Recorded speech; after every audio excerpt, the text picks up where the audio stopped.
पवार पक्षाचे प्रदेशाध्यक्ष शशिकांत शिंदे हे आपल्यासोबत जोडले गेले आहेत। शिंदेजी, रोहित पवार हे वारंवार शंका उपस्थित करत होते VSR कंपनीच्या भूमिकेबाबत आणि विमानांबाबत सुद्धा, पायलट बाबत सुद्धा, आणि आता ही पहिली कारवाई होतीये। काय प्रतिक्रिया तुमची? नाही, माझं हे म्हणणं आहे की आता आपण कारवाई करता मागे सुद्धा आपण जर बघितलं असेल मध्यंतरीच्या काळामध्ये ज्यावेळेस कायदे कडक करण्याची भूमिका घेतली गेली त्यावेळेला इथल्या जनतेला काय हाल इंडिगोचा विषय झाला त्यावेळेला तो विषय झाला होता। त्याप्रमाणे आता हा जो कंपनीचा रोहित पवारने उल्लेख केलेला आहे ते आता खरं निघायला लागलेलं आहे। पण माणूस गेला ना।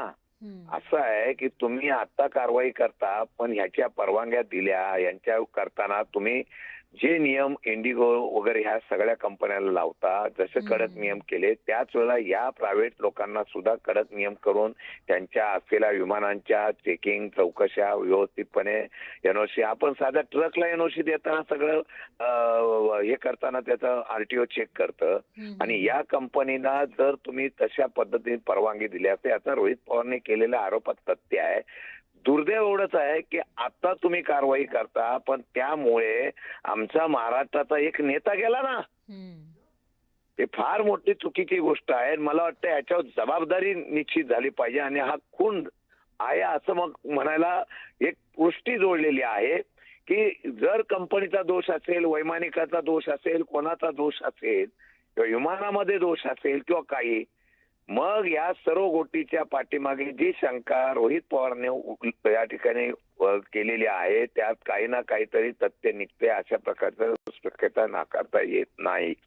आज बघितलं, आज सुद्धा एक विमान माझ्या माहितीप्रमाणे पडलेलं आहे। म्हणजे खाजगी विमानाचे अपघात मागच्या काही महिन्यामध्ये इतके झालेले आहेत, त्यामध्ये आज आमचे अजितदादा पवार यासारखं नेतृत्व महाराष्ट्रामधलं गेलं, त्याला जबाबदार कोण? फार गांभीर्याची गोष्ट आहे। त्या सर्वांवर खुनाचा गुन्हा दाखलच झाला पाहिजे आणि तशी कारवाई केली पाहिजे। तुमचा मुद्दा लक्षात आला आहे शशिकांत शिंदे, धन्यवाद। तुम्ही न्यूज 18 मराठीशी बोललात त्याबद्दल।